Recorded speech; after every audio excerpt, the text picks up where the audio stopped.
Davi e Batseba, o pecado que quase destruiu um rei. Ele já tinha derrotado gigantes. Já tinha sobrevivido à perseguição de um rei enlouquecido. Já tinha unido tribos divididas.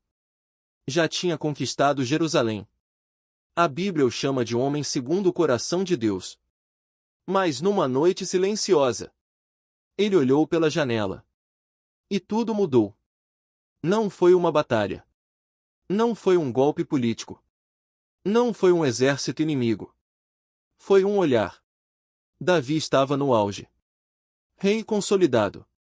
Respeitado. Temido pelos inimigos. Admirado pelo povo. Mas enquanto seus soldados estavam no campo de batalha, ele estava no palácio. E às vezes, a queda começa quando você relaxa demais na vitória. Uma mulher se banhava. Ele poderia ter virado o rosto. Mas não virou. E ali começou uma sequência de decisões que quase destruiu seu trono, sua família e sua comunhão com Deus. Essa não é apenas uma história sobre adultério. É sobre poder sem vigilância. É sobre desejo quando ninguém está olhando. É sobre como um erro mal resolvido se transforma em uma avalanche. Por que Davi não caiu de uma vez? Ele desceu degrau por degrau. Olhou. Desejou. Mandou chamar. Deitou. Escondeu. Mentiu. Manipulou. Matou. Sim. O homem segundo o coração de Deus planejou a morte de um inocente. E o mais assustador? Durante meses, aparentemente, nada aconteceu. O trono continuou firme. O povo continuou leal. A rotina continuou normal. Mas o silêncio de Deus não significa aprovação. Significa espera. No Brasil, essa história é urgente. Vivemos numa cultura onde poder e desejo caminham juntos. Onde sucesso pode anestesiar consciência. Onde muitos acreditam que ninguém vai descobrir. Mas existe algo que nunca dorme. Consciência. E quando Deus decide confrontar, Ele envia um profeta. Prepare-se. Porque essa história vai mexer com áreas que muitos evitam tocar. Hoje você vai entender. Item como a queda começa no olhar. Item o perigo da autoridade sem prestação de contas. Item o peso da culpa escondida. Item e por que a restauração de Davi foi tão dolorosa. Se você acha que homens de Deus não caem, essa história vai te surpreender. Se você acha que seu erro é grande demais para perdão, essa história também é para você. A noite em que o rei ficou em casa. Era tempo de guerra. O calendário marcava a estação em que os reis saíam para liderar seus exércitos. Era o período esperado. O ciclo natural das campanhas militares. Mas naquela primavera, Davi ficou em Jerusalém. Essa decisão parece pequena. Quase insignificante. Mas é exatamente assim que grandes quedas começam. Pequenas decisões fora do padrão. O texto bíblico é direto. Enquanto os reis saíam para a guerra, Davi enviou Joabe. Ele delegou o que antes liderava pessoalmente. Não havia nada errado em delegar. Um rei consolidado faz isso. Mas havia algo diferente naquela atmosfera. Davi não estava cansado. Não estava ferido. Não estava impedido. Ele simplesmente ficou. E às vezes o problema não é fazer algo errado. É deixar de fazer o que deveria. Jerusalém estava tranquila. O palácio era confortável. Os corredores amplos. As paredes protegidas. Longe do barulho das espadas. Longe do cheiro de sangue. Longe da pressão do campo de batalha. Davi caminhava pelo terraço do palácio ao entardecer. Era um homem vitorioso. Tinha derrotado Golias. Sobreviveu a Saul. Unificou Israel. Conquistou territórios. Ele já tinha vencido batalhas externas. Mas naquela noite, enfrentaria algo mais silencioso. O sol se punha sobre Jerusalém. O céu dourado refletia nas construções de pedra. O vento soprava leve.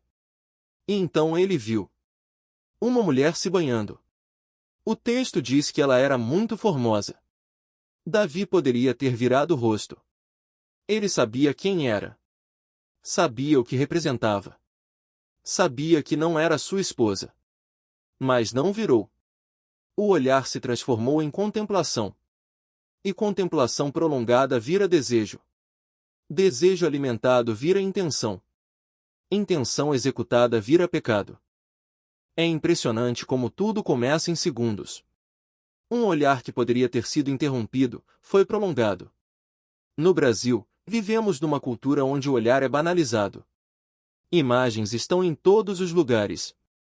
A exposição é constante. O estímulo é imediato. Mas ninguém fala sobre o poder de um olhar não controlado. Davi não caiu na cama. Caiu no terraço. Antes do toque, houve pensamento. Antes do ato, houve imaginação. Ele perguntou quem era a mulher. Essa pergunta já revela intenção. A resposta veio clara. É Batseba, filha de Eliã, mulher de Urias, o heteu. 3 alertas na mesma frase. Ela tinha nome. Tinha pai. Tinha marido. Não era desconhecida. Era esposa de um dos seus próprios soldados. Urias era leal. Era valente. Era parte do exército que naquele momento estava arriscando a vida por Davi. E mesmo assim, ele mandou buscá-la. Aqui acontece algo profundo. Quando o poder se junta com desejo, o risco dobra. Porque o poder facilita o acesso ao erro. Davi não precisou insistir. Não precisou seduzir longamente. Ele era o rei. E quando o rei manda chamar, é difícil recusar. Batseba foi levada ao palácio. Não há registro de conversa longa. Não há descrição romântica. A narrativa é seca. Ele se deitou com ela. Simples assim. O pecado às vezes é rápido. Mas as consequências são lentas e devastadoras. Depois, ela voltou para casa. E por um breve momento, tudo parecia normal. Nenhum trovão caiu do céu. Nenhum profeta apareceu. Nenhum escândalo estourou. O silêncio pode ser enganoso. Semanas depois, a mensagem chegou ao palácio. Estou grávida. Uma frase. E o peso da realidade caiu como pedra. Agora não era apenas desejo. Era prova. Era consequência visível. E quando o pecado deixa de ser secreto, o desespero começa. Davi tinha 2 opções. Confessar. Ou tentar esconder. Ele escolheu esconder. E aqui está a parte perigosa. O primeiro erro foi impulso. Mas o segundo foi estratégia. Ele mandou chamar Urias da guerra. O plano era simples. Fazer com que Urias fosse para casa, se deitasse com a esposa, e acreditasse que o filho era dele. Resolver o problema discretamente. Sem escândalo. Sem exposição. Sem crise política. Mas Davi esqueceu um detalhe. Urias era mais íntegro do que ele imaginava. O soldado voltou da guerra. Foi recebido pelo rei. Mas não foi para casa. Dormiu na porta do palácio. Davi perguntou por quê. E a resposta foi um golpe moral. A arca, Israel e Judá estão em tendas. Joabe e os servos do meu senhor estão acampados ao ar livre. E eu iria para minha casa comer, beber e me deitar com minha mulher? Não farei tal coisa. Urias tinha caráter. Enquanto Davi estava cedendo ao conforto, Urias honrava o campo de batalha. Isso torna a queda ainda mais dolorosa. Porque o contraste revela o nível da falha. Davi tentou embriagá-lo. Talvez o álcool quebrasse a resistência. Mas nem assim Urias foi para casa. O plano falhou. E quando alguém insiste em esconder o erro, geralmente cria algo pior. Davi escreveu uma carta. E entregou nas mãos do próprio Urias. Uma sentença de morte. A carta ordenava que Urias fosse colocado na linha de frente mais intensa da batalha, e depois abandonado. Frieza. Cálculo. Premeditação. O pecado evoluiu. De olhar, para adultério. De adultério, para mentira. De mentira, para assassinato indireto. O homem segundo o coração de Deus agora carregava sangue inocente nas decisões. Urias morreu. A notícia chegou ao palácio. Davi respondeu friamente: Não pareça isso mal aos teus olhos. Ele estava anestesiado. Quando alguém persiste no erro, a consciência começa a endurecer. Após o período de luto, Davi trouxe Batseba para o palácio. Ela se tornou sua esposa. A criança nasceu. E externamente, parecia resolvido. Mas o texto termina o capítulo com uma frase pesada. Porém, o que Davi fez desagradou ao Senhor. E quando algo desagrada ao Senhor, o silêncio não dura para sempre. No próximo capítulo, o céu vai se mover. E um profeta vai bater à porta do rei. O profeta à porta do rei. Meses se passaram. O palácio continuava firme. O trono permanecia estável. O povo seguia leal. Externamente, nada havia mudado. Mas por dentro, algo estava apodrecendo. O pecado escondido tem um efeito silencioso. Ele corrói lentamente. Distorce percepções. Endurece sentimentos. Davi continuava governando. Continuava julgando causas. Continuava liderando Israel. Mas agora havia sangue nas entrelinhas da sua consciência. E o mais perigoso é que ele parecia ter se adaptado. Quando alguém convive tempo suficiente com o erro, começa a chamá-lo de normal. Até que Deus decide intervir. Não com fogo do céu. Não com terremoto. Não com anjos armados. Mas com um homem. Natã. Um profeta. Sem exército. Sem espada. Sem posição política. Apenas com uma palavra. Imagine a tensão daquele momento. Natã atravessando os portões do palácio. Guardas abrindo passagem. Servos observando. Ele não vinha como conselheiro. Vinha como porta-voz do céu. E confrontar um rei não era algo leve. Davi poderia se irritar. Poderia mandar prendê-lo. Poderia ignorá-lo. Mas Deus sabia como atingir o coração de Davi. Natã não começou acusando. Ele contou uma história. Uma parábola. Em uma cidade havia 2 homens. Um rico, outro pobre. O rico tinha muitas ovelhas e bois. O pobre tinha apenas uma pequena cordeira. Ele a criava como filha. Comia do seu prato. Bebia do seu copo. Dormia em seus braços. Era tudo o que ele tinha. Davi ouvia atentamente. Ele era pastor antes de ser rei. Conhecia o valor de uma ovelha. Natã continuou. Um viajante chegou à casa do homem rico.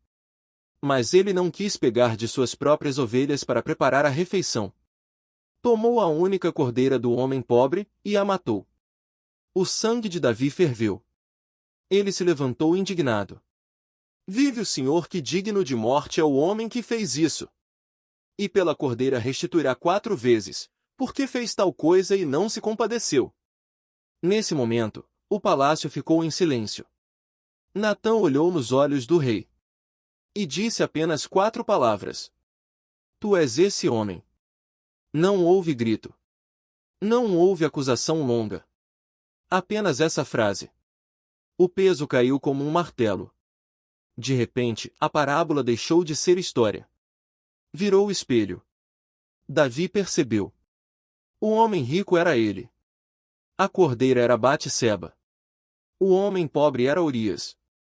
O julgamento que ele pronunciou era contra si mesmo. Esse é o poder da confrontação divina. Ela desmonta nossas justificativas. Natã continuou, agora com autoridade direta. Assim diz o Senhor. Eu te ungi rei. Eu te livrei de Saul. Eu te dei casa, mulheres, reino.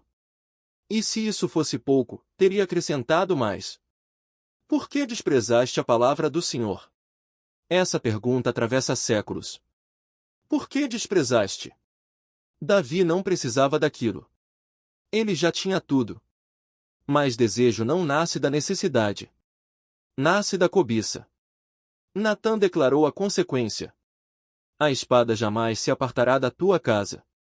O mal se levantará de dentro da tua própria família. E aquilo que fizeste em oculto, será feito diante de todo Israel. Essa parte é assustadora. O pecado foi secreto. Mas a consequência seria pública. No Brasil, muitos acreditam que se ninguém descobre, está resolvido. Mas Deus não mede justiça por popularidade. Ele mede por verdade. E a verdade sempre vem à tona. Davi poderia ter reagido com arrogância. Poderia ter mandado Natã embora. Mas algo diferente aconteceu. Ele não negou. Não justificou. Não culpou Batseba. Não culpou Urias. Não culpou o sistema. Ele disse apenas: pequei contra o Senhor. Essa frase é pequena, mas carrega um universo de consciência. Ele não disse errei. Não disse exagerei. Disse pequei. Reconheceu que o erro não foi apenas contra um homem. Foi contra Deus. Natã respondeu: o Senhor perdoou o teu pecado, não morrerás. Mas o filho que nasceu certamente morrerá. Perdão não anulou consequência. Essa é uma das lições mais difíceis de aceitar. Deus perdoa. Mas escolhas continuam produzindo efeitos. E a partir daquele momento, a atmosfera no palácio mudou. O peso da culpa deu lugar ao peso da espera. O bebê adoeceu. E Davi entrou em um período de angústia profunda. Agora não havia estratégia. Não havia manipulação. Não havia poder político que resolvesse. A consequência estava dentro do próprio lar. O rei que enfrentou os gigantes agora enfrentaria a própria consciência. E no próximo capítulo, veremos o Davi quebrado. Não o guerreiro. Não o estrategista. Mas o homem ajoelhado, clamando por misericórdia. O rei de joelhos. O bebê adoeceu. Não foi imediato. Não foi um evento dramático no primeiro dia. Foi uma doença silenciosa. E o silêncio às vezes é mais cruel que o grito. O palácio, que antes vibrava com decisões políticas e estratégias militares, agora estava tomado por tensão. Servos sussurravam nos corredores. Médicos eram chamados. Olhares evitavam se cruzar. Davi sabia. Ele sabia que aquilo não era coincidência. Não era acaso. Era consequência. O mesmo homem que enfrentava exércitos sem tremer, agora estava vulnerável. Ele tirou as vestes reais. Vestiu pano de saco. Deitou-se no chão. Jejuou. O rei no chão. Essa imagem é poderosa. Porque revela algo que muitos líderes evitam: humilhação diante de Deus. Davi não negociou. Não argumentou. Não tentou transferir culpa. Ele se prostrou. Durante 7 dias ele jejuou. Não com postura teatral. Não com discurso público. Mas em dor real. Os anciãos de sua casa tentavam levantá-lo. Mas ele recusava alimento. Recusava conforto. Ele sabia que tinha errado. E agora estava diante daquilo que ninguém consegue controlar, a consequência viva. No Brasil, muitos querem perdão imediato, mas poucos aceitam enfrentar as consequências das próprias escolhas. Davi foi perdoado. Mas não foi poupado da dor. Essa é uma das verdades mais difíceis da vida espiritual. Deus perdoa o coração arrependido. Mas a colheita ainda vem. Durante aqueles dias, o palácio ficou em silêncio. O rei que julgava causas agora esperava julgamento. Ele não ordenava. Ele implorava. O bebê piorava. A cada dia, a esperança diminuía. Os servos observavam de longe. Tinham medo de contar qualquer notícia. Porque sabiam que o coração do rei estava quebrado. No 7º dia, a criança morreu. E ninguém sabia como dizer. Os servos cochichavam entre si. Se quando a criança estava viva ele não nos ouvia, como falaremos agora? Mas Davi percebeu o movimento estranho. Perguntou diretamente: a criança morreu? E responderam: morreu. O silêncio caiu pesado. Todos esperavam um colapso. Um grito. Uma explosão. Um desespero incontrolável. Mas algo surpreendente aconteceu. Davi se levantou. Lavou-se. Ungiu-se. Trocou as vestes. Entrou na casa do Senhor. E adorou. Essa cena é profunda. Ele adorou depois da perda. Não antes. Não como barganha. Mas depois da realidade consumada. Isso revela a maturidade espiritual que poucos alcançam. Depois voltou ao palácio e pediu comida. Os servos ficaram confusos. Perguntaram: enquanto a criança estava viva você jejuava e chorava. Agora que morreu, você se levanta e come. A resposta de Davi é uma das mais humanas da Bíblia. Enquanto a criança vivia, jejuei e chorei, porque dizia: quem sabe o Senhor se compadecerá de mim. Mas agora que morreu, por que jejuaria eu? Posso eu fazê-la voltar? Eu irei a ela, mas ela não voltará para mim. Essa frase carrega dor e aceitação. Davi não questionou Deus. Não acusou o céu. Ele reconheceu o limite humano. Há coisas que não voltam. Há decisões que não podem ser desfeitas. Essa é a parte mais difícil da história. Porque muitos querem restauração total. Mas algumas consequências deixam marcas permanentes. Davi foi restaurado espiritualmente. Mas sua casa nunca mais seria a mesma. A espada não se afastaria da família. E aquilo que começou no terraço do palácio agora começava a se espalhar dentro do próprio lar. Depois da morte da criança, Davi consolou Batseba. Ela engravidou novamente. E nasceu Salomão. Um nome que significa paz. É impressionante como Deus ainda traz propósito do meio do caos. Mas não significa que o caos desapareceu. A ferida estava aberta. A culpa tinha sido confessada. O perdão havia sido declarado. Mas o impacto estava apenas começando.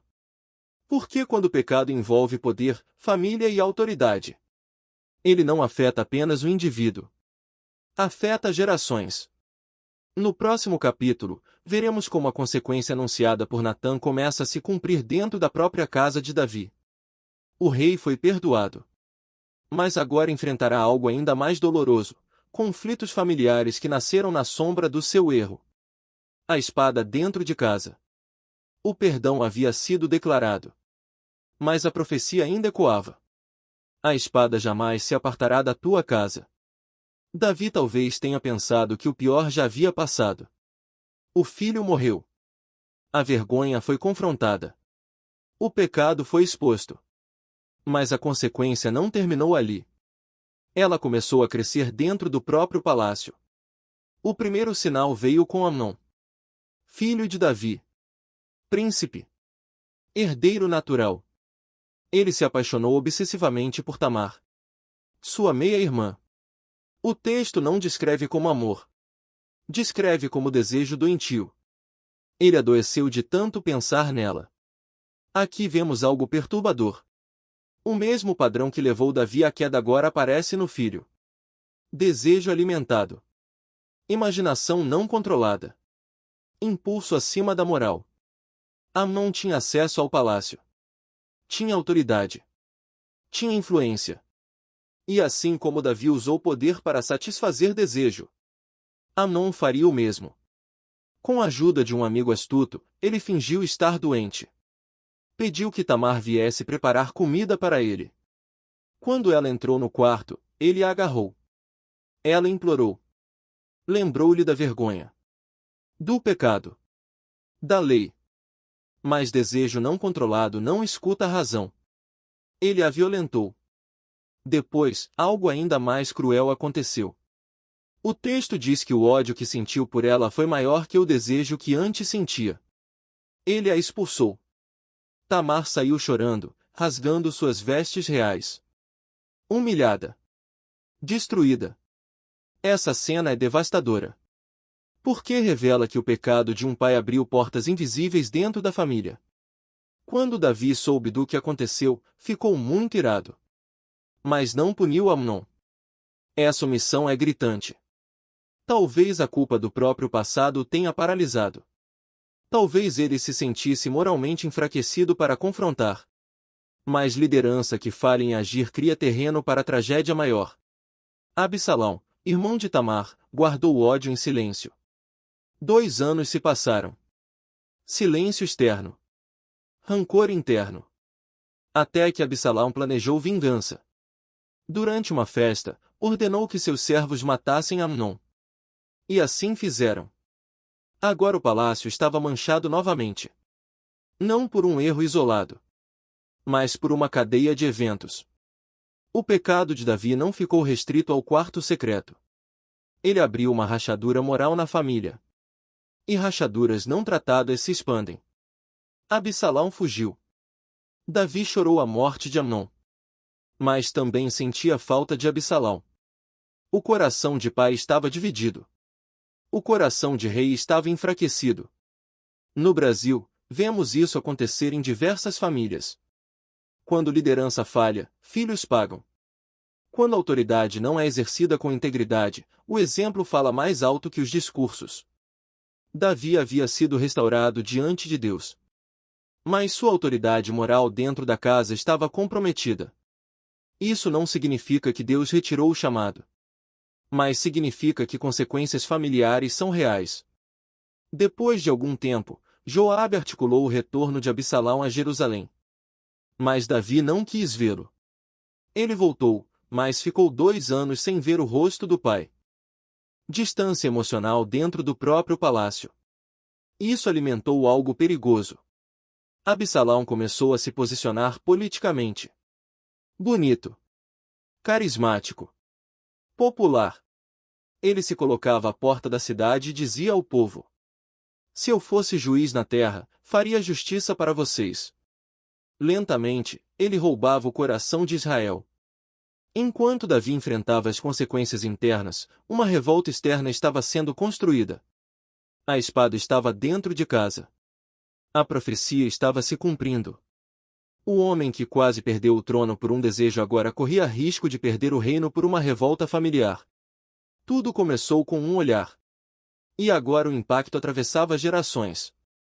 No próximo capítulo, veremos o momento mais doloroso da vida de Davi como pai e rei. Quando Absalão declara a rebelião aberta. E Davi precisa fugir da própria cidade. O rei que fugiu descalço. Jerusalém acordou diferente naquele dia. Não houve trombetas. Não houve anúncio oficial. Não houve desfile real. Houve sussurros. Primeiro nas esquinas. Depois nos mercados. Depois nas portas da cidade. Absalão se declarou rei. A notícia caiu como uma lâmina. O filho, contra o pai. O príncipe, contra o trono. A rebelião que havia sido plantada em silêncio agora florescia em público. E o mais doloroso? O povo estava com ele. Absalão havia conquistado corações. Enquanto Davi governava, Absalão seduzia. Enquanto Davi administrava crises, Absalão sorria nas portas da cidade. Enquanto Davi carregava culpa e consequências, Absalão construía popularidade. E então chegou a confirmação. Os homens de Israel seguem Absalão. Não era um boato. Era um movimento. Era real. Davi entendeu imediatamente. Se permanecesse em Jerusalém, haveria massacre. Guerra nas ruas. Sangue entre irmãos. Ele tomou uma decisão inesperada. Fugir. O rei de Israel, fugindo da própria capital. Não por covardia, mas para evitar destruição maior. E assim, o homem que um dia entrou triunfante em Jerusalém agora saía em silêncio. Descalço. Chorando. Cobriu a cabeça em sinal de luto. Seus servos o acompanhavam. Soldados fiéis choravam junto. O rei que derrotou Golias agora estava sendo derrotado pelas consequências de sua própria história. Essa cena é devastadora. Davi atravessando o vale do Cedron. Subindo o monte das oliveiras chorando. Descalço. Humilhado. Não por um inimigo estrangeiro, mas pelo próprio filho. Você consegue imaginar a dor? Não é apenas política. É familiar. É emocional. É espiritual. A espada que Natã anunciou agora estava cortando fundo. No Brasil, muitas vezes vemos líderes caírem por escândalos externos.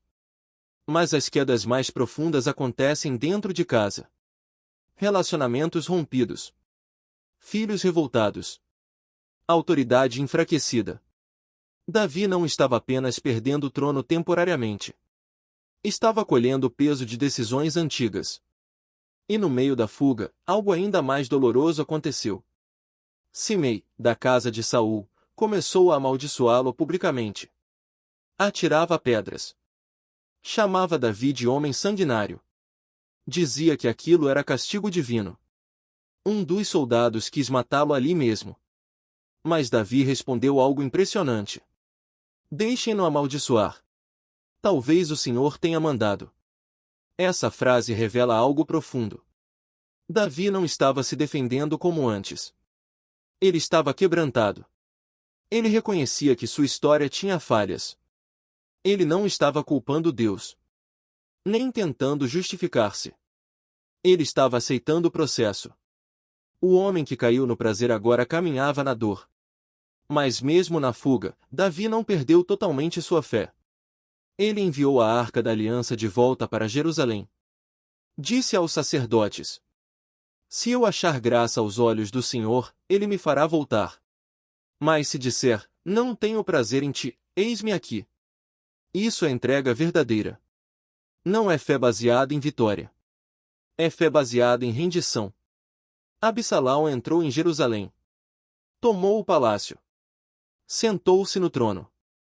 E para consolidar sua rebelião, fez algo público e vergonhoso. Deitou-se com as concubinas de Davi diante de todo Israel. Exatamente como Natã havia profetizado. O que foi feito em segredo agora era exposto em público. O pecado oculto do passado estava sendo refletido em vergonha pública no presente. Essa é a natureza do pecado não tratado completamente. Ele retorna amplificado. Davi estava no deserto. Absalão estava no trono. Mas a história ainda não havia terminado. Por que Deus não havia terminado com Davi? No próximo capítulo veremos a batalha decisiva.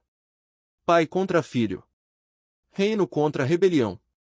E o momento em que Davi precisa escolher entre justiça e amor paternal. A batalha que ninguém queria lutar. O sol nasceu sobre um Israel dividido. Não era uma guerra contra filisteus. Não era uma invasão estrangeira. Era a guerra civil. Pai contra filho. Lealdade contra ambição. Trono contra orgulho. Davi estava no deserto de Manaim. Exausto. Envelhecido. Ferido por dentro. Mas ainda rei. Seus homens estavam prontos para lutar. Veteranos de batalhas passadas. Homens que enfrentaram gigantes, desertos e perseguições ao lado dele. Agora enfrentariam algo muito mais difícil, o filho do próprio rei. Absalão estava confiante. Tinha apoio popular. Tinha estratégia. Tinha juventude. Mas não tinha experiência de guerra real. E não tinha a maturidade que o trono exige. Antes da batalha, Davi deu uma ordem inesperada aos seus generais, Joabe, Abisai e Itaí. Por amor de mim, tratem com brandura o jovem Absalão. Essa frase revela tudo. Ele não disse o rebelde. Não disse o traidor. Disse o jovem. Disse o nome do filho. Mesmo traído. Mesmo humilhado. Mesmo expulso do próprio trono. Ele ainda era pai. Aqui está o conflito mais profundo dessa história. Como equilibrar justiça e amor? Como punir a rebelião, sem matar o filho? A batalha começou na floresta de Efraim. E o texto bíblico diz algo curioso. A floresta devorou mais homens naquele dia do que a espada. Terreno irregular. Confusão. desorganização. O exército de Absalão entrou em colapso. A rebelião começou a desmoronar. E então veio a cena mais simbólica de todas. Absalão fugia montado numa mula real. Seus longos cabelos, motivo de orgulho e vaidade, ficaram presos nos galhos de um grande carvalho. A mula passou. Ele ficou suspenso no ar. Entre céu e terra. Imóvel. Vulnerável. É impossível ignorar o simbolismo. O cabelo que representava sua beleza e orgulho agora era um instrumento da sua queda. Quantas vezes aquilo que mais admiramos em nós se torna nossa própria armadilha? Um soldado viu. Avisou Joabe. Joabe, que conhecia o risco político da rebelião, não hesitou. Pegou 3 dardos. E atravessou o coração de Absalão enquanto ele ainda estava vivo. Outros soldados terminaram o serviço. O filho estava morto. A rebelião terminou ali. O trono estava garantido.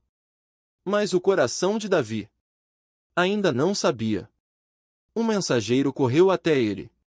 Davi estava ansioso. Não perguntou sobre vitória. Não perguntou sobre estratégia. Perguntou: o jovem Absalão está bem? O mensageiro hesitou. Depois respondeu: que os inimigos do rei sejam como aquele jovem. Davi entendeu. O rei venceu. O pai perdeu. Ele subiu ao quarto superior da porta da cidade. E chorou. Mas não foi um choro contido. Foi um lamento público. Meu filho Absalão! Meu filho Absalão! Quem me dera que eu morrera por ti, Absalão, meu filho, meu filho! Essa é uma das cenas mais cruas da Bíblia. Não há discurso teológico. Não há explicação espiritual. A dor. Pura dor. O homem que planejou uma morte no passado agora desejava morrer no lugar do filho. O pecado perdoado não impediu as consequências emocionais. Joabe precisou confrontá-lo novamente. Disse que, se ele não se levantasse para honrar os soldados que lutaram por ele, perderia o apoio do povo. Davi se levantou. Sentou-se à porta. Assumiu o papel de rei outra vez. Mas algo havia mudado para sempre. A restauração espiritual não apaga cicatrizes emocionais. No Brasil, muitas famílias vivem essa tensão. Pais que amam, mas falharam. Filhos que se rebelam, mas também carregam dores. A história de Davi não é sobre perfeição. É sobre humanidade real. Ele foi perdoado. Foi restaurado ao trono. Foi chamado o homem segundo o coração de Deus. Mas também foi pai de um filho rebelde. Foi homem que caiu. Foi líder que colheu consequências. E ainda assim, Deus não cancelou sua história. No próximo capítulo veremos como Davi retorna a Jerusalém. Mas o retorno não é simples. Há divisões no povo.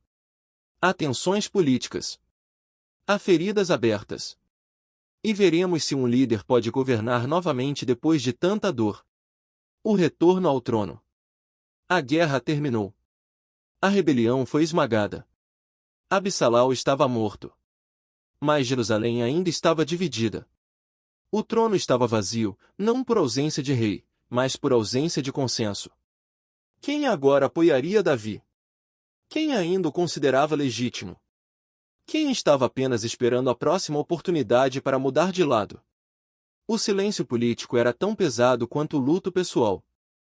Davi estava em Manaim, esperando que as tribos o chamassem de volta. E algo interessante aconteceu. Ele não entrou marchando como conquistador. Ele esperou ser convidado. Isso revela maturidade. Antes, ele tomava iniciativa estratégica. Agora, ele compreendia que precisava reconquistar corações. As tribos começaram a discutir entre si. Por que não trazemos o rei de volta? Judá, sua própria tribo, hesitou. Isso doía. A própria casa demorando para chamá-lo. Mas finalmente enviaram mensageiros. Davi cruzou o Jordão de volta. E o reencontro com o povo foi carregado de tensão. Lembra de Simei? Aquele homem que o amaldiçoou e atirou pedras durante a fuga? Agora estava lá, prostrado, pedindo perdão. Os soldados queriam matá-lo. Mas Davi respondeu: Hoje ninguém morrerá em Israel. Essa frase é simbólica. O homem que no passado matou para esconder pecado agora escolhe misericórdia. Algo mudou dentro dele. Ele não estava mais reagindo por impulso. Estava agindo por consciência restaurada. Mas nem todos estavam satisfeitos. Havia tensão entre Judá e as outras tribos. Ciúmes. Disputas. Rivalidade política. O reino não estava totalmente pacificado. A espada que entrou na casa de Davi ainda deixava reflexos na nação. Mesmo restaurado, ele precisava lidar com consequências estruturais. No Brasil, vemos isso claramente. Um erro de liderança pode gerar divisões que duram anos. Reconstruir confiança é mais difícil do que conquistar poder. Davi sabia disso. Ele não estava apenas voltando ao trono. Estava voltando mais quebrantado. Mais consciente. Mais humano. Mas ainda havia algo inquietante. A culpa. Mesmo perdoado por Deus, mesmo restaurado politicamente, a memória não desaparece. Salmos que muitos estudiosos atribuem a esse período revelam um coração que ainda clama. Cria em mim, ó Deus, um coração puro. Essa oração não é de quem nunca caiu. É de quem sabe que é capaz de cair novamente. Essa é a grande diferença agora. Davi não confiava mais apenas em si. Ele sabia que sua força não estava na espada, nem na popularidade. Estava na dependência. Mas o reino ainda enfrentaria mais uma crise. Um homem chamado Seba levantaria nova rebelião. A instabilidade ainda rondava Israel. Porque quando a confiança é quebrada, o processo de cura é longo. Mesmo assim, Davi permaneceu firme. Não perfeito, mas consciente. Não invencível, mas dependente. E aqui está uma verdade profunda. Deus não procura homens impecáveis. Procura homens quebrantados. A história de Davi não termina com escândalo. Nem com rebelião. Termina com legado. Mas antes disso, ele ainda precisava enfrentar seus próprios erros em retrospectiva. No próximo capítulo veremos como Davi começa a olhar para trás, não como rei, mas como homem. E como a maturidade espiritual transforma a culpa em sabedoria. Quando o passado volta à memória. O trono estava firme novamente. As tribos haviam se acalmado. A rebelião foi encerrada. Mas agora o silêncio não era político. Era interior. Davi já não era o jovem pastor que enfrentou Golias. Nem o guerreiro fugitivo perseguido por Saul. Nem o conquistador vibrante que tomou Jerusalém. Ele estava mais velho. Mais lento. Mais reflexivo. E existe algo que acontece quando a vida desacelera. O passado começa a falar mais alto. As vitórias continuam registradas. Mas os erros também. A maturidade traz uma consciência diferente. Davi começou a enxergar sua história não apenas como uma sequência de eventos, mas como um processo espiritual. Ele sabia que tinha sido escolhido por Deus. Sabia que tinha sido ungido. Sabia que tinha sido protegido inúmeras vezes. Mas também sabia que quase destruiu tudo por causa de um desejo não vigiado. E aqui está uma verdade que poucos admitem. A maior batalha de um líder não é contra inimigos externos. É contra as próprias inclinações internas. Davi começou a compor cânticos novamente. Salmos que revelam um homem mais consciente da fragilidade humana. Ele não escrevia mais apenas sobre vitória. Escrevia sobre dependência. Bem-aventurado aquele cuja transgressão é perdoada. Essa frase carrega peso. Ela não nasce da teoria. Nasce da experiência. No Brasil, muitos líderes espirituais falam sobre santidade. Mas poucos falam sobre vulnerabilidade. Davi, porém, não escondeu sua história. Ela ficou registrada para todas as gerações. Ele poderia ter tentado apagar o episódio com Batseba. Mas não apagou. Deus não apagou. Porque a restauração não vem da ocultação. Vem da exposição e arrependimento. No entanto, algo ainda incomodava seu coração. A consciência de que suas escolhas afetaram seus filhos. Amnon morto. Absalão morto. Tamar marcada. Nenhuma vitória política compensa a dor familiar. Davi sabia que seu pecado teve efeito dominó. Isso não significa que seus filhos não tinham responsabilidade própria. Mas liderança cria atmosfera. E a atmosfera influencia decisões. Ele começou a ensinar mais. A orientar Salomão com mais profundidade. Talvez tentando evitar que a história se repetisse. E aqui vemos um princípio poderoso. Erro reconhecido pode se tornar instrução para a próxima geração. Davi não podia voltar no tempo. Mas podia transformar arrependimento em sabedoria. Ele aprendeu que poder sem vigilância é perigoso. Aprendeu que sucesso pode anestesiar discernimento. Aprendeu que o silêncio de Deus não significa aprovação. Aprendeu que consequência não é a ausência de perdão. Essa maturidade espiritual é rara. Muitos querem restauração sem reflexão. Mas Davi passou pelo processo completo. Dor. Quebra. Exposição. Consequência. Aprendizado. Ele já não era apenas o homem segundo o coração de Deus. Era o homem que conheceu o próprio coração, e viu que ele precisava de transformação constante. Esse é o ponto mais profundo da história. Não é sobre adultério. Não é apenas sobre rebelião. É sobre autoconhecimento espiritual. Sobre perceber que o maior perigo não está fora. Está dentro. No próximo capítulo veremos como Davi encara o final de sua vida, e como ele prepara Salomão para não repetir seus erros. Porque o verdadeiro legado não é o trono. É a consciência transmitida. O legado que não pode ser apagado. O tempo não pede permissão. Ele simplesmente avança. E agora Davi já sentia isso no próprio corpo. O guerreiro que enfrentou ursos e leões tremia de frio. O rei que comandou exércitos precisava de ajuda para se aquecer. O homem que um dia correu pelos campos agora se movia lentamente dentro do palácio. A velhice chegou. E com ela, uma pergunta inevitável. O que ficará depois que eu partir? Essa é a pergunta que todo líder precisa enfrentar. Não o quanto eu conquistei, mas o que eu construí que sobreviverá a mim? O reino estava relativamente estável. Mas a sucessão ainda era um terreno delicado. Salomão havia sido escolhido por Deus. Mas nem todos aceitavam isso. Adonias, outro filho de Davi, começou a se movimentar politicamente. Reuniu aliados. Organizou apoio. Tentou antecipar a coroação. A história parecia repetir um padrão perigoso. Ambição. Disputa. Filhos tentando assumir controle antes da hora. Mas dessa vez algo foi diferente. Davi não ficou passivo. Ele agiu.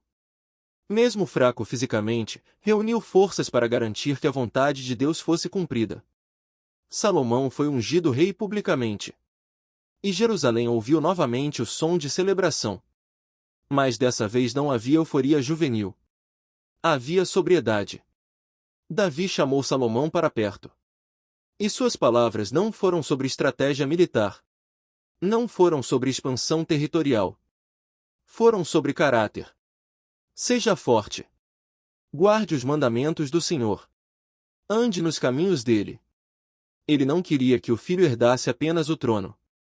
Queria que herdasse sabedoria. Talvez ali estivesse o maior arrependimento de Davi. Não ter sido mais vigilante quando estava no auge. Agora ele entendia que a verdadeira força não está no poder externo. Está na disciplina interna. No Brasil, vemos muitos buscando sucesso rápido. Mas poucos se preocupam com legado duradouro. Davi já tinha aprendido da forma mais dolorosa possível. Um momento de prazer pode gerar décadas de consequências. Mas um momento de arrependimento verdadeiro pode gerar gerações de restauração. Salomão herdaria um reino forte. Mas também herdaria uma história marcada por falhas humanas e misericórdia divina. E talvez essa combinação fosse o maior ensinamento. Davi não foi perfeito. Foi humano. Caiu. Errou gravemente. Colheu consequências. Mas nunca abandonou Deus. E Deus nunca o abandonou. Essa é a parte que muitos ignoram. O erro não cancelou a promessa, mas transformou o homem. Davi morreu. E foi sepultado na cidade que conquistou.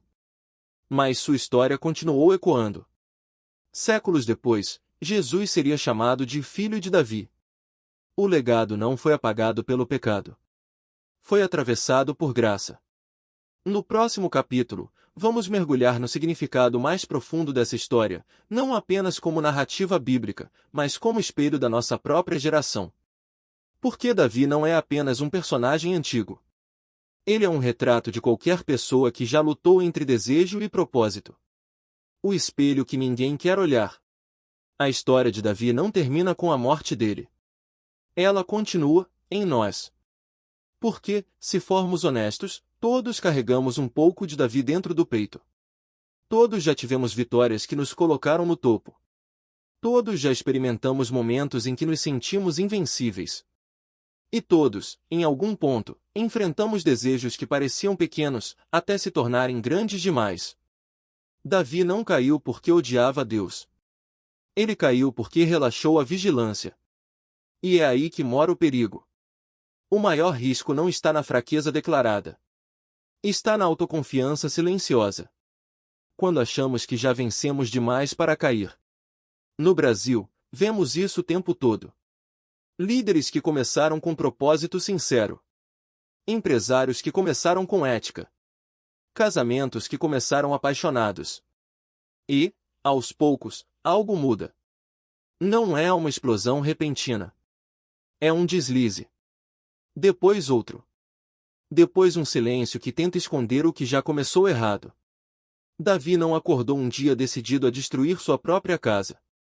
Ele apenas deixou o coração correr solto. E quando o coração corre sem direção, ele encontra precipícios. Essa é a parte mais desconfortável da história. Porque ela não permite que apontemos o dedo. Ela nos obriga a olhar para dentro. Onde estamos relaxando? Onde estamos justificando pequenos erros? Onde estamos ignorando alertas silenciosos? A verdade é que o pecado raramente começa como escândalo. Ele começa como pensamento. Como fantasia. Como algo que ninguém vai saber. Mas sempre há um preço. Talvez não imediato. Talvez não público. Mas real. Davi foi perdoado. Isso é fato.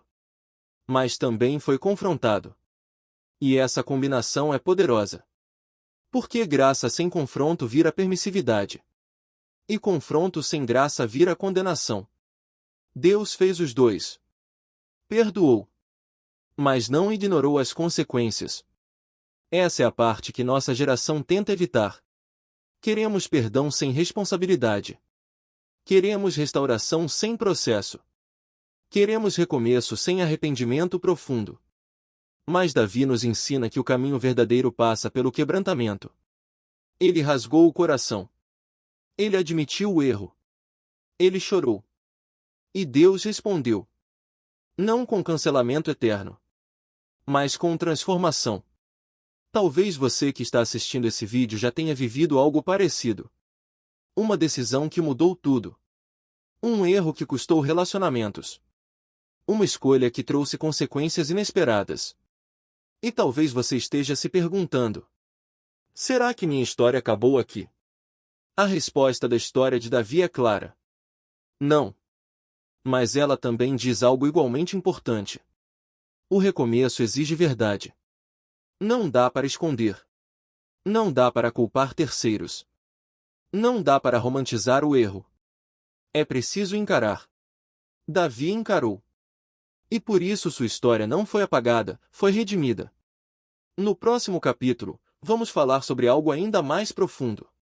Por que Deus permitiu que um homem com tantas falhas fosse chamado homem segundo seu coração? O que isso realmente significa? Porque entender isso pode mudar a forma como você enxerga suas próprias quedas. O homem segundo o coração de Deus. Existe uma frase que sempre causa estranhamento. Como alguém que cometeu adultério. Planejou uma morte. Viu sua família desmoronar. Pode ser chamado de homem segundo o coração de Deus? Essa pergunta incomoda. E deveria incomodar. Porque, à primeira vista, parece injusto. Mas o título nunca significou perfeição. Significou direção. Davi errou gravemente. Mas nunca rompeu definitivamente com Deus. Nunca endureceu o coração a ponto de se tornar indiferente. Nunca justificou o pecado como estilo de vida. Quando confrontado, ele quebrou. E isso muda tudo. Saul, o rei anterior, também errou. Mas quando foi confrontado, tentou preservar a imagem. Tentou transferir culpa. Tentou manter poder. Davi, ao contrário, assumiu. Pequei contra o Senhor. Sem discurso elaborado. Sem defesa estratégica. Sem desculpas sofisticadas. Essa diferença é profunda. Não é sobre nunca cair. É sobre o que você faz depois de cair. Davi não perdeu a sensibilidade espiritual. Mesmo em meio às consequências, ele continuou buscando a presença de Deus. Continuou compondo salmos. Continuou reconhecendo dependência. Continuou ensinando seus filhos a temer o Senhor. Isso é coração alinhado. Não impecável, mas sensível. No Brasil, vivemos uma cultura de extremos. Ou idolatramos pessoas como se fossem intocáveis. Ou cancelamos completamente quando falham. Mas a história de Davi apresenta um caminho mais complexo. Ela não esconde o erro. Não minimiza a gravidade. Não ignora as consequências. Mas também não descarta o arrependido. Essa combinação é rara. Davi não foi definido apenas pelo pior momento da sua vida. Foi definido pela trajetória completa. E trajetória inclui quedas e levantes. Talvez seja por isso que ele foi chamado homem segundo o coração de Deus. Porque seu coração, apesar de falho, sempre voltava para a fonte. Mesmo quando estava longe. Mesmo quando estava envergonhado. Mesmo quando estava quebrado. Ele voltava. E isso é algo que Deus valoriza profundamente. Não é a ausência de erro. É a presença de arrependimento verdadeiro. A geração atual precisa entender isso. Perfeição não é requisito para propósito. Mas soberba é um obstáculo fatal. Davi aprendeu isso do jeito mais doloroso possível. E talvez por isso sua história continue tão atual. Porque todos nós, em algum momento, enfrentamos batalhas internas. Todos nós precisamos escolher entre orgulho e arrependimento. Entre justificar ou confessar. Entre fugir ou voltar.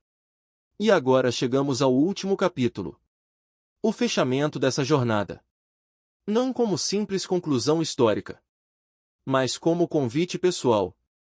Porque a pergunta final não é sobre Davi. É sobre você. O pecado que quase destruiu um rei. E o que isso tem a ver com você? Imagine por um momento que a história tivesse terminado diferente. Imagine se Davi tivesse ignorado o profeta. Se tivesse silenciado Natã. Se tivesse continuado vivendo como se nada tivesse acontecido. Talvez o reino tivesse continuado forte por fora. Mas estaria apodrecendo por dentro. E é exatamente assim que muitos vivem hoje. Estrutura preservada. Imagem mantida. Mas consciência sufocada. Davi poderia ter escolhido o orgulho. Mas escolheu o arrependimento. E isso salvou não apenas seu relacionamento com Deus, mas seu legado eterno. Sim, houve consequências. Sua casa sofreu. Seu coração sofreu. Sua história carregou cicatrizes. Mas não houve abandono divino. E aqui está a grande verdade dessa jornada. Deus não ignora o pecado. Mas também não abandona quem se arrepende de verdade. O problema nunca foi apenas o adultério. Foi a distração espiritual que abriu espaço para ele. O problema nunca é só o erro. É o processo que começa muito antes. A negligência. A autossuficiência. A falta de vigilância. Davi nos ensina algo brutalmente honesto. Você pode ser forte e ainda assim cair. Você pode amar a Deus e ainda errar. Você pode ter propósito e ainda ser tentado. Mas você não precisa permanecer caído. Essa é a diferença. O que quase destruiu Davi não foi o pecado em si. Foi o silêncio inicial. E o que restaurou Davi não foi mérito. Foi arrependimento. Agora deixa eu falar diretamente com você. Quantas decisões você tem tomado no automático? Quantas áreas da sua vida estão sem vigilância? Quantos pequenos deslizes você tem chamado de inofensivos? O pecado de Davi começou com um olhar. E terminou com uma nação abalada. Nunca subestime o começo. Mas também nunca subestime o poder de um retorno sincero. Talvez você esteja carregando culpa. Talvez esteja escondendo algo. Talvez esteja vivendo uma batalha interna silenciosa. A história de Davi não foi escrita para nos impressionar. Foi escrita para nos alertar. E também para nos dar esperança.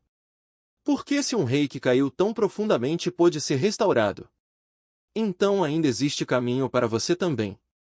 Mas o caminho passa por verdade, por humildade, por confronto e por uma decisão clara. Voltar. Hoje. Não amanhã. Não quando for conveniente. Não quando as consequências ficarem insuportáveis. Hoje. Davi quase perdeu tudo. Mas escolheu se quebrar diante de Deus antes que fosse tarde demais. E talvez esse seja o ponto mais importante de toda essa história. O verdadeiro poder não está em nunca errar. Está em ter coragem de se arrepender. Se essa história falou com você, comenta aqui embaixo. Eu escolho vigiar meu coração. E compartilha esse vídeo com alguém que precisa ouvir isso hoje. Porque às vezes o que quase destrói um rei está tentando destruir pessoas comuns todos os dias. E a escolha entre queda e restauração começa no coração.